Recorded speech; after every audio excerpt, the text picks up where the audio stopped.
AI is quietly sort of changing the hiring game, whether we know it or not.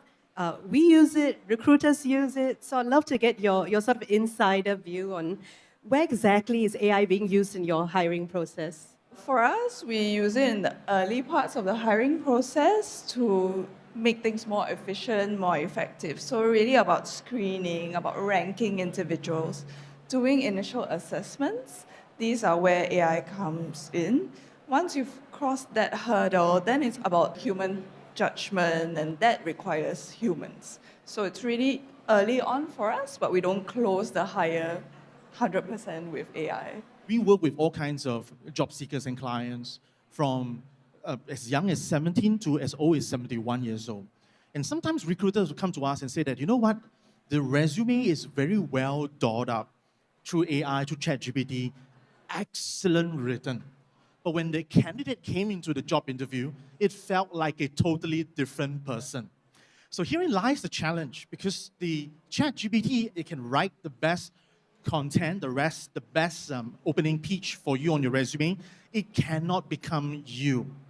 You will still need to hone and focus on how you sell yourself.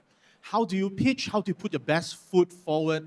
How do you tell a story that you made a difference in your previous employer and the skills that was involved to make a potential difference for the next employer?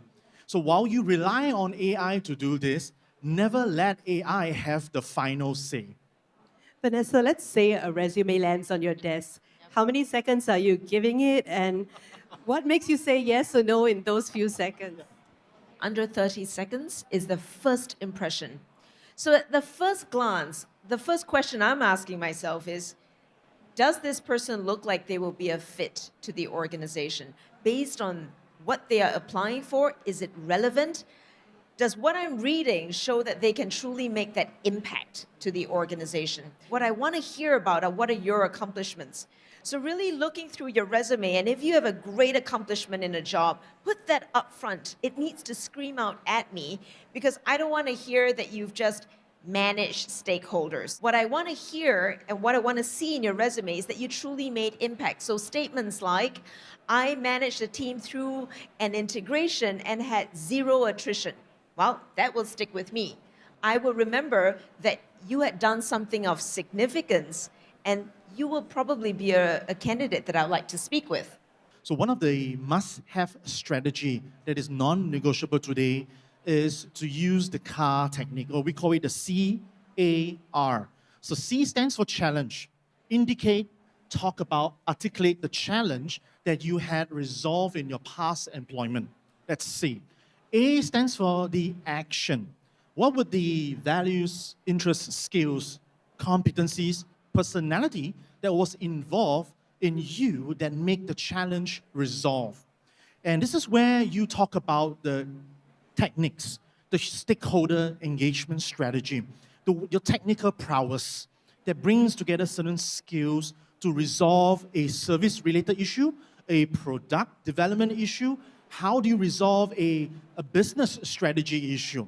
And then finally, R, which stands for result in the CAR. As a result of doing this, being faced with a business challenge such as this, I use my stakeholder engagement skills together with my product management cycle and design thinking process. We successfully designed a product under 3 months and launched, for example. This has to be written across your resume so that you get the eyes and the attention of Maybelle and Vanessa.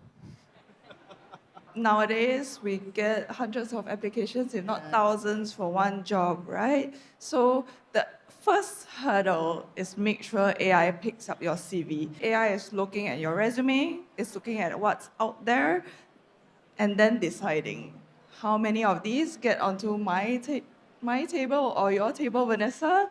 I would say less than 10%. So how do you make that 10% cut?